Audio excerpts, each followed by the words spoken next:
Welcome back to the Thom Hartmann Program.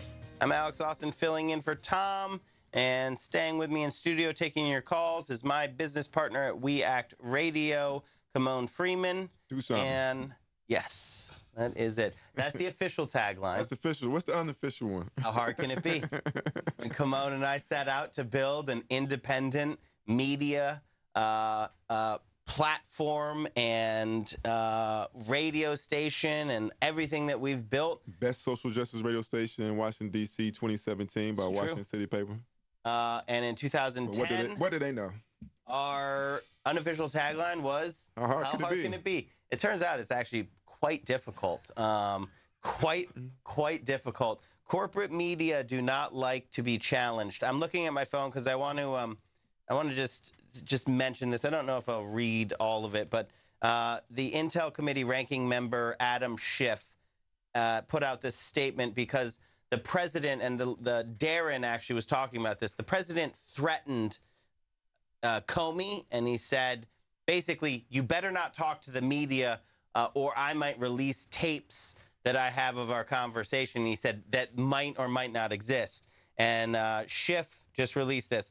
Today, the president made two extraordinary statements, one intended to threaten the FBI director he just fired in the middle of the Russia investigation and who may now be a witness, and the other to justify the misleading and conflicting explanation that he and his staff have given for that firing. If the president has tapes of his conversations with Director Comey, it is because the president himself made them. For a president who baselessly accused his predecessor of illegally wiretapping him, that Mr. Trump would suggest that he himself may have engaged in such conduct is staggering. And then it goes on, and he says, if they're there, he's demanding them. Alex, this is chickens coming home to roost. The former FBI director, founding FBI director, J. Edgar Hoover, did these exact same thing to other presidents and other officials, and now Trump is J. Edgar Hoover. All he needs is a blue dress, and he's flipping the script and doing it to them. And he's doing it to them. Yo, history is prologue. What I've said is that, I don't actually care that James Comey was fired because he's been terrible. He's been terrible. I don't care that he's been fired. I care that he was fired to obstruct That's an the investigation. Issue that needs to, right? That's the only issue. Everything else is a distraction. Let's go. Let's take some more callers. Jane, the attorney from Iowa, you're on the line with Kymone and I. Jane, are you there? I can't hear you, Jane. Is there a lawyer in the house? All right, I'm going to have to go to Dave in Washington State. You're on the line. Yeah, hey, Alex. I've been hearing some things about Trump and General McMaster not getting along. And just let me comment on that real quick. I'm no fan of General McMaster. As a matter of fact, I was shocked when I found out he was appointed. But, and I heard a lot of this propaganda right at first about he doesn't suffer any fools, and I'm like, okay, well, they're just building him up a little bit. That's no big deal. But according to the, what they're reporting on like NPR and stuff, this stuff that's going on behind the scenes, like these rumors that Trump says, General McMaster is the one that's stopping his, his plans and stuff like this. And in these tweets, like to Comey or about Comey, that's Little League to a guy like General McMaster. General McMaster came up in the do more with less mentality. The main principle of war he was burdened with is economy of force. Okay, and he succeeded in that environment. General Mattis, by comparison, came up in the do more with more philosophy of war fighting. That's what all this Trump, all this Trump dressing people down and all that stuff's Little League to a guy like McMaster. It's Little League. Trump won't get by with it. And so I just wanted to say, I think their caller previously said something about General McMaster. I think there is a potential there for General McMaster if the friction is real. And I've just reading same thing, same as you. I'm reading news reports that when it comes to foreign policy, they basically have built some sort of firewall so that Trump can't do what Trump does. which is why it's now all showing up in the domestic policy, which, I have no insight on that other than to say that Trump is an agent of chaos. Like, that seems to be his overriding business model, is just to get things moving, and then he's kind of like crosses his finger and hopes they work out, and it's just chaos all around him. The cliche is that he's a bull in a china shop, but I don't want to insult the bull because I'm a Taurus and my birthday's tomorrow, so I don't want to insult the bulls by any way. But he's a train wreck, and a lot of us have been waiting for this type of train wreck to expose a lot of the corruption that already existed in this country. He did not create corruption; he is exposing it. And the devil wears Prada, and the emperor has no clothes. So here we are. So at one point when they actually praised Kim Jong-un in North Korea, I just stated that I would no longer listen to a single thing that a Republican had to say, because they always had Dave, thank you for your call. Republicans generally always were like, they try to hold themselves aloof, like, oh, it's not about enriching the billionaire class. Like, we have this ideology of small government and the private sector, da-da-da-da. Trump has put the lie to all of that. Absolutely. Trump is the antithesis of this conservative worldview. And there you have Paul Ryan doing anything he can. Asked Paul, it took him 24 hours. He said nothing for 24 hours after the firing of Comey, and then he got right in line, right there, right behind Trump, supporting him the whole way, because there is no ideology. I'm glad you pointed out the 24 hours. They have no philosophy. All they believe in is looting the people and giving it to their criminal friends on Wall Street. Timelines are most revealing, and the fact that they waited 24 hours lets you know exactly what type of conversation was going on in between those times. And then the conclusion is to get behind them too. Exactly. 24 hours. Dave, thank you for your call. I'm going to go to David in Connecticut. David, you're on the line. Hey, Alex, am I on? You are. Hey, it's great to be on with you. I like Tom, but it really is nice to see other new faces on there. Makes the show great. And just to meet Kymone today, I really, really enjoy that.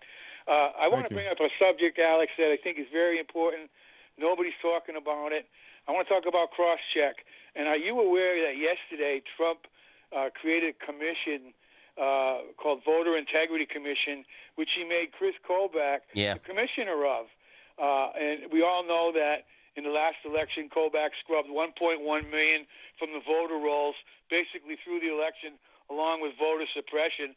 And we can have all the Russian interference we want, but these boys are going to steal the next election and the next election and the next election. And nobody's talking about this. And why aren't the Democrats on this? This is such a huge topic, Alex. And maybe you can give me some insight into this, because I'm trying to get my congressman to even breathe this, and he won't do it.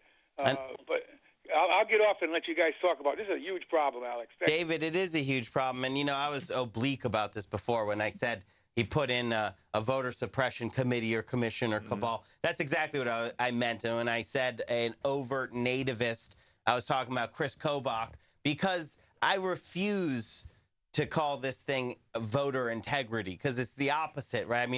That's the names they come up with. Yeah, it's 1984 doublespeak. Whatever it is they say, it's the opposite of that. This is a commission that is set up only to suppress the vote, and it's to suppress the vote along racial and ethnic lines, and to disregard that part of it as well. Well, that's the whole point of gerrymandering to begin with. So what about, do you know about cross-check and voter suppression and all of this? Like, how are we going to I've read... all started with the dismantling of the Voter Rights Act under Obama's administration. So, there we have it. We're only having this conversation because they dismantled the Voter Rights Act. And everything else is just a product of that. Well, operating in this environment, I do think Democrats need to take a lead of fighting back.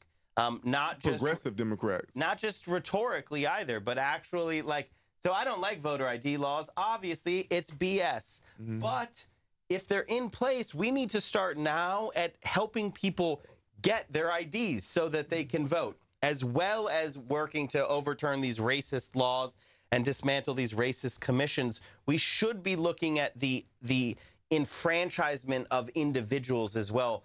I talked yesterday about the philosophy that is should be undergirding all of our efforts that can tie it together. Everything needs to be in a majoritarian direction. More power to the people.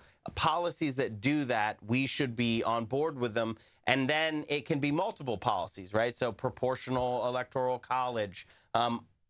What I'm saying is when it comes to voter suppression, I don't think there is a silver bullet. I think we need to go after it in every way, shape, or form because... As you say, everything in the toolbox and then throw the toolbox. And then throw the toolbox, exactly. And then run after the toolbox and, throw it again. throw it again.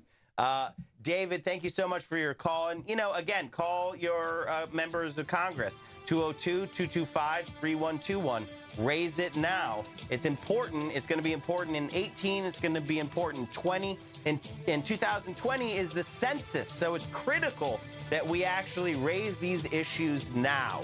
And we're going to go to Ayat in Ohio. You are on the line. Good afternoon. I think I was absolutely right when he pointed out the corruption in the Republican Party, but we also have to acknowledge the corruption in the Democratic Party. Mm-hmm. I mean, how they did Bernie during the primaries was outrageous. Absolutely. And I mean, corporations have taken over our political system. This needs to be made known. And I mean, there is nobody working for the working family. No one out there standing up for us. I mean, I agree with the fact that we definitely need to always hold our allies and so-called allies accountable as much as anybody. In the Democratic Party, we need to excise completely the Wall Street wing, the third way, the neoliberal cancer that is in the party that makes it beholden to Wall Street. And people have to recognize you can only be the party of the people or the party of Wall Street. You can't be the party of both of those. It's an either or. So we definitely have to ensure that the Democratic Party becomes the party of the people. But I quibble on the fact we do have some great champions. We really do have some great champions both on the Hill and outside who are fighting to increase the power of the people. And, But there's an ocean of divide between the electorate and their donors. And we've seen that in even under Tom Perez's leadership, the fact that he was, chosen over Keith Ellison when they actually recruited him to do this. But his so-called 50-state strategy was a farce because when we saw the special election in Kansas, they refused to sponsor that candidate who lost by single digits. And they did not contribute anything to his campaign when you had the vice president stumping for the Republican guy. So there we have it. So she raises a very good point, and we need to do more. It's a great point, and we do need to do more. And I will say that, in Kansas, the people hammered the DNC.